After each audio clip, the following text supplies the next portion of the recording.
জামাত মনে হয় মুসলিমদের একটা ওর তো ভালো, কিন্তু জামাত ইসলাম আসলে তো শুটিং করতে দেবে না কাউরে। কিন্তু আমার যে টাকাগুলো আটকে আছে ওগুলো উঠাবো, দরকার হলে ধার্মিক ছবি বানাবো।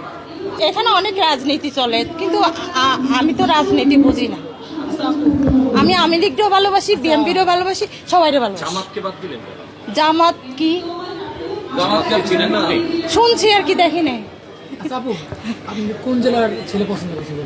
জামাত মনে হয় মুসলিমদের একটা ওর তো ভালো, কিন্তু জামাত ইসলাম আসলে তো শুটিং করতে দেবে না কাউরে। কিন্তু আমার যে টাকাগুলো আটকে আছে ওগুলো উঠাবো, দরকার হলে ধার্মিক ছবি বানাবো। পাপমুখ তো হচ্ছে রাসেল ভাইয়ের না, রাসেল মিয়া। আপু পাপমুক্ত থেকে আসলে কয়েকদিন আগে রাসেল মিয়া নামে একটা অভিযোগ তুলেছিল যে আসলে বর্ষা চৌধুরী যে একটা মেয়েকে বিয়ে করার পরে তার সাথে প্রতারণা করেছে। আমি মহিলারা অনেক কষ্ট করে, মেয়েরা ছেলেরাও করে,